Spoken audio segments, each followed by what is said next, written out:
I think the people should be able to decide for themselves. Let them make the comparison. The Candidate. Now, all he does is hold him up for a couple of minutes till he can call us, get a bet down on the winner. Then he releases the results to the bookies. We clean up on a race that's already been run. The Sting. All right, smile. Hey, this is hold beautiful. it. Yes, Yeah, hold it level. Wonderful. Okay, now I want to take Carol and Beth, okay? Ordinary People. What do these three films have in common? Robert Redford as either star or director, and the varied film career of Robert Redford, classic star, Maverick director, is the focus of this special edition of Siskel and Ebert. And every so often, Roger and I like to focus on one actor or filmmaker who we think has established a major career and is worthy of special attention, a full half hour of our show. There are going to be lots of video rental suggestions in this special show on Robert Redford. I'm Gene Siskel of the Chicago Tribune. And I'm Roger Ebert of the Chicago Sun-Times. And you're right, Gene, that Redford is one of the few people who has had conventional success at the box office with dollars, which is all that Hollywood really looks at, and at the same time has led an almost completely separate existence as a director and as a sponsor of independent films outside the system. Redford attended the University of Colorado on an athletic scholarship, and then he went to spend some time in Paris trying to be a painter. Redford first found himself as an actor on the stage starting out in the late 1950s. At first, he worked infrequently in films. His debut was in War Hunt in 1962, and his first important role was opposite Natalie Wood in This Property is Condemned in 1966. He got good billing from then on, right from the start of his career, in movies like Inside Daisy Clover and The Chase, where he appeared as an escaped convict. And he had an early hit with Barefoot in the Park in 1967. Paul, tell me you're not sorry we got married. After 40 minutes, let's give it a couple of hours first. But Robert Redford truly deserved that star billing after he made Butch Cassidy and the Sundance Kid in 1969. Redford and Paul Newman created one of the most famous pairings in movie history. Listen, I don't mean to be a sore loser, but when it's done, if I'm dead, kill him. Love to. Butch Cassidy and the Sundance Kid was a film whose outlaw personalities perfectly suited the anarchic spirit of the late 1960s. And it was the first of many films that demonstrated Redford's almost uncanny ability to pick projects in sync with the mood of the time. I think it's interesting to try and figure out why this was the film that catapulted him into superstardom. And I think one of the things had to do with he held his own against Paul Newman, and he seemed younger than Paul Newman. And I think that people were saying, hey, who is this other guy? When I mean, I adore Newman, and here's this other guy, and he's even more glamorous. You know, I was on the set of Butch Cassidy and the Sundance Kid when they were making it. It was the first time I met either Paul Newman or Robert Redford. And at the time, there was a feeling that the film was going to go right into the basement. It was a Western. Everybody was going to Easy Rider. They were going to 2001. It seemed like it was completely out of its time, and that's why it surprised people so much that Butch and Sundance, the Sundance Kid, seemed very contemporary when the movie came out. I think that if you mentioned Easy Rider. I think if you can think about the film as sort of a mainstream version of Easy Rider, the two rebels, and here is something that's more palatable for the mainstream culture, and it was a mainstream hit. Moving along, obviously, Butch Cassidy and the Sundance Kid from 1969 was a turning point in Robert Redford's career, but a bigger turning point was what Redford did with his newfound power. Instead of making mindless romances, which he could have done for years, he caught the wave of a new American cinema that erupted in the late 60s, playing anti-heroes like the self-absorbed skier and downhill racer from 1969, in which he also served as executive producer. I used to come from New York, and I'd have my skis in a case and my boots, and they'd say, "Where are they?" I'd say, "Skis." "Skis," they'd say. "Where are you jumping?" Now they say, "I saw your picture in Sports Illustrated." In The Candidate from 1972, Redford played another good-looking guy who was alive on the outside but dying on the inside. At the very end of the film, after he wins the U.S. Senate race in California, he asks his campaign manager, Peter Boyle, a shocking question. Marvin, what do we do now? Wait a minute, what? The same year, in Jeremiah Johnson, Redford examined a different kind of life, a life worth living, far away from competitive skiing and competitive politics. It was the world of nature, with Redford as a pioneer learning to survive in the wilderness. You got him, Pilgrim! You nailed him clean! Come on, we got us an elk to skin.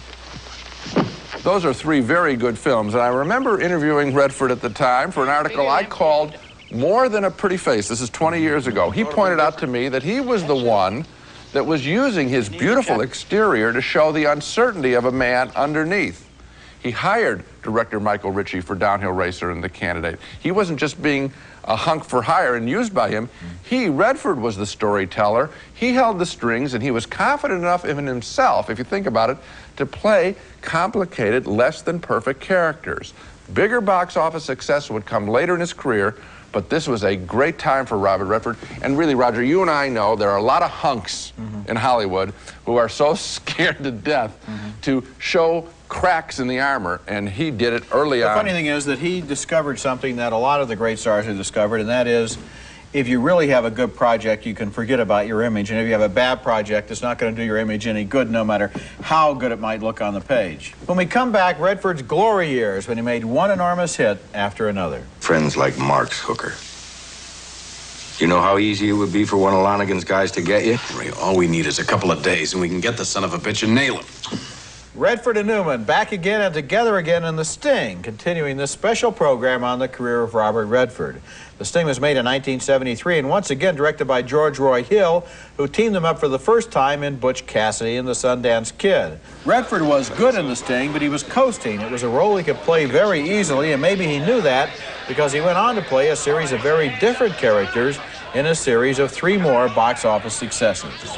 In The Way We Were, also in 1973, he was making 2 movies a year there for a while. He was the handsome naval officer who loved and left Barbra Streisand and then came back again, only to have their marriage fall apart during the Hollywood blacklist of the McCarthy era. I'm telling you it's a waste. That's what I'm telling you. And that those men and their families are only going to get hurt. And that nothing is going to change. Nothing. And after jail, after 5 or 6 years of bad blood, when it's practical for some fascist producer to hire some communist writer to save his ass because his hit movie's in trouble, he'll do it. That was his second picture with director Sidney Pollack, who began with him and Jeremiah Johnson and was to become the most important filmmaker in Redford's career. And they teamed up again for 3 Days of the Condor, one of his most underrated films, I think, an intelligent thriller where he played a CIA desk-bound analyst who suddenly found himself in the middle of the action. Are you on a company line? No, I'm in a phone booth. I'm just a block away. I'm in the street. You're in violation of secure communication procedures, Condor. Listen, you son of a bitch, I'm telling you, I came back with lunch and it was raining and the whole house was murdered. Everybody is dead. Then came All the President's Men, a movie that forced Hollywood to take Redford seriously as a producer as well as a film star. He bought the rights, he produced it himself with Dustin Hoffman as a co-star in a thriller that was basically about a couple of newspaper guys tracking down leads. How are you, dear? Hi, I'm Bob Woodward of the Washington Post. Yes, what is it? I was just kind of wondering why your name and phone number were in the address books of 2 of the men arrested at Watergate. Good God. It was an exhilarating 6 or 7 years for Robert Redford, from the enormous success of Butch Cassidy to the Academy Awards for All the President's Men.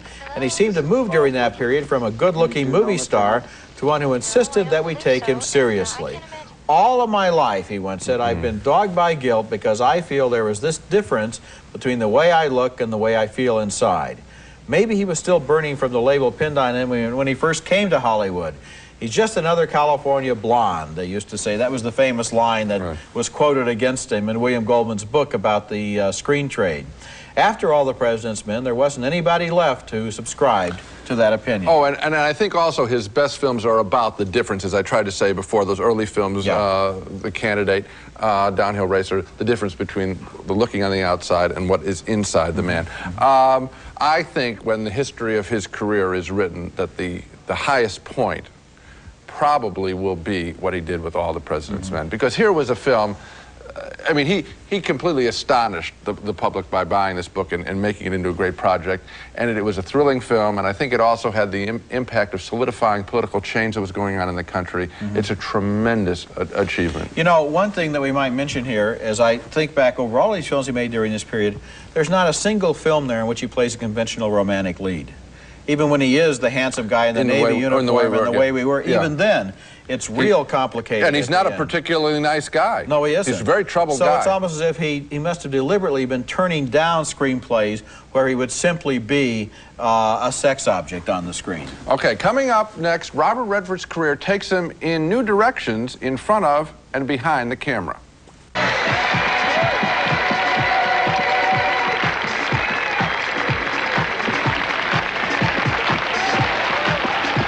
Continuing our special show on Robert Redford, there he is in The Electric Horseman, the last film of the 1970s that he would make, another portrait of a glamorous character with a hole in his heart.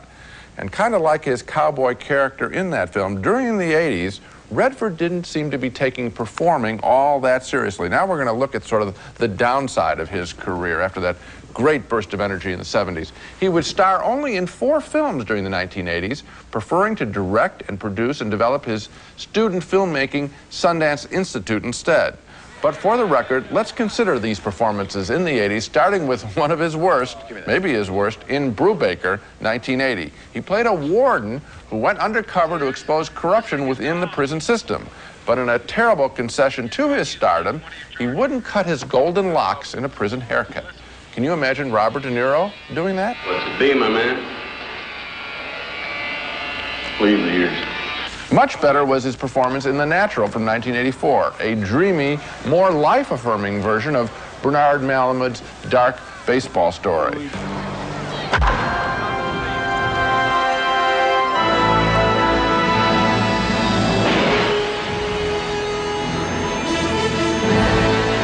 Out of Africa from 1985, I thought Redford stumbled as an actor. I don't know that I'd be any good at this. But how would it be if I kept a few things with you? Next came Legal Eagles, a pointless thriller in which Redford played a yuppie lawyer. Far more impressive was his work in Havana from 1990, in which, with his old friend, director Sidney Pollack, Redford displayed his old daring to play an aging leading man, a broken soul of an American living in Cuba, hiding from past losses and slightly scared of falling in love with Lena Olin. But sometimes I feel terrible about the thought of being happy with you, because if it weren't for... No. Don't say it. Roger and I both liked Havana, and we were in the vast minority of critics who did. It featured Redford as the actor I admire, the glamorous star who dares to play complicated, flawed, and frightened men. I strongly recommend renting Havana and reconsidering it. I think that film was really mistreated when it came out. It was a good film, and it was underrated. And Alan Arkin, for example, was terrific in it. He should have gotten an Oscar nomination for a supporting role. Film. But in general, if you look at Redford during the 80s, what's on the screen isn't nearly as impressive as during that terrific burst of creativity in the 70s. And one reason for that might have been that Robert Redford spent most of the 1980s as involved in political activism as in the movies. We're going to look at his political side when we come back. Continuing this special program on Robert Redford, starting in 1980 with Ordinary People, which he directed but did not appear in, and which won 4 Academy Awards, including Best Film and Best Director of the Year, Redford started branching out widely, very widely, from the traditional role of a Hollywood star. Ordinary People was the story of a troubled teenager who considered suicide after the death of his brother. And it wasn't a flashy movie, but it was intelligent and sensitive, and people were amazed by how well it was directed. Timothy Hutton was the teenage boy, and Judd Hirsch was his psychiatrist. What do you want? I'll tell you what I want. I want you to leave "I don't know" out there on the table with the magazines, okay? Yeah, and if I don't have an answer, you want me to make one up? Yeah, that would be nice. Make one up right now about how there's no feelings in there, no how. Redford's next work as a director was The Milagro Beanfield War in 1988, based on the novel by John Nichols.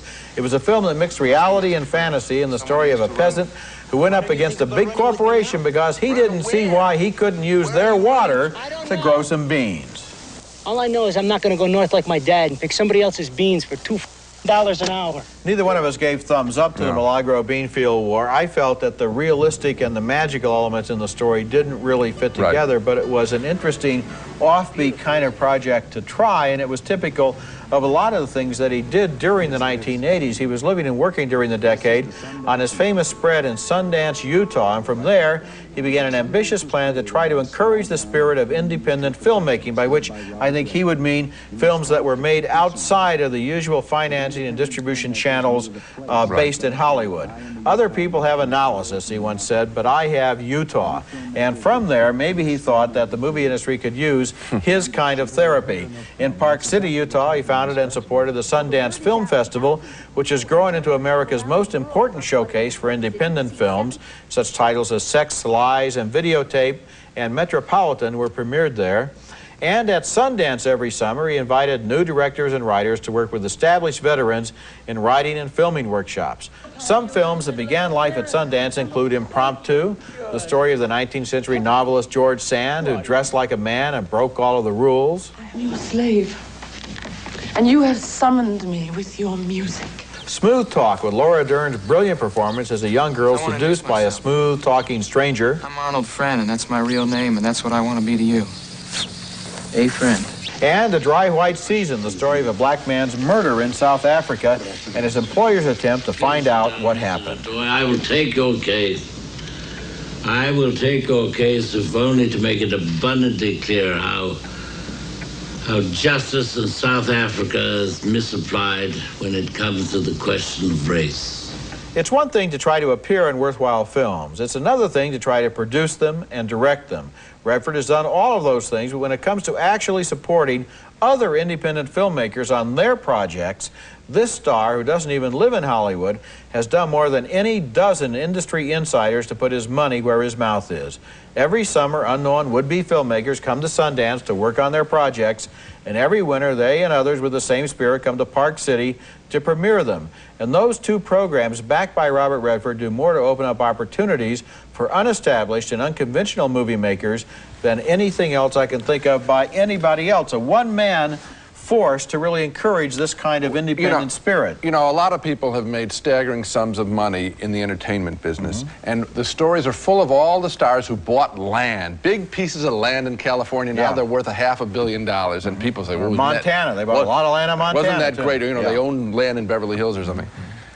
George Lucas, with his Skywalker Ranch and changing the way movies sound and special effects, has put the money back into the movie industry, and Redford in the independent area has done the same thing, and these are two guys to be truly admired. Coming up next, we look at Robert Redford now with 3 hit films, 2 as a star, the other as a director. 1992 has certainly been a big year for Robert Redford as star, producer, and director. He starred in the box office hit Sneakers, in which he played a reformed hippie, a renegade computer expert for hire, leading a ragtag group out to save worldwide electronic security. National Security Agency, Director of Operations, please.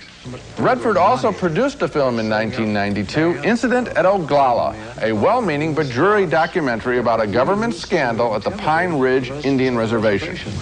It might have been Indian versus Indian, but there was traditional people with traditional beliefs versus people who were puppets for the United States government. But his 1992 triumph was his direction and narration of A River Runs Through It, a rare and fine portrait of parenting. As a Presbyterian, my father believed that man by nature was a damn mess, and that only by picking up God's rhythms were we able to regain power and beauty. 10. To him, all good things, trout as well as eternal salvation, come by grace, and grace comes by art, and art does not come easy. And in this year's Indecent Proposal, Redford starred as a billionaire who offers struggling architect Woody Harrelson $1 million for one night with his wife, Demi Moore. This provocative potboiler was a big hit at the box office, both here and overseas. You think I have to buy women?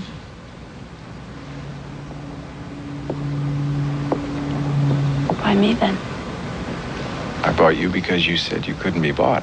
Robert Redford seems reinvigorated by the movies and their potential to inform, instruct, and entertain. The American cinema needs more actors like Robert Redford who take the art of film truly seriously. And he does, and he's been now in movies for a long time, and the returns are kind of in on probably the great part of his career, although I'm looking forward to him as an old man. I think he can direct for another 20 Not right away, but he can direct for another 20 years. I mean, he's got plenty. Yes, but he can also play older characters, too.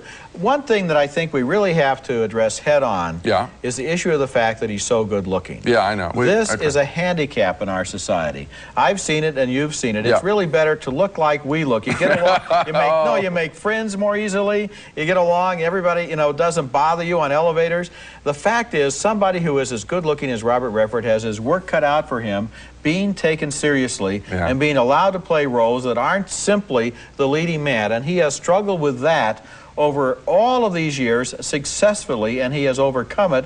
And I know a lot of people say they'd like to look like Robert Redford. I'm not sure It's a bed of roses, to tell you the truth. Well, it isn't a bed of roses, but it probably is better than looking like us. That's it for this week. Next week, we'll be back with reviews of new movies, including Hello, baby! True Romance with Christian Slater and Patricia Arquette as lovers on the run from the law and the mob. Plus, the film version of Amy Tan's best-selling novel, The Joy Luck Club. That's next week, and until then, the balcony is closed.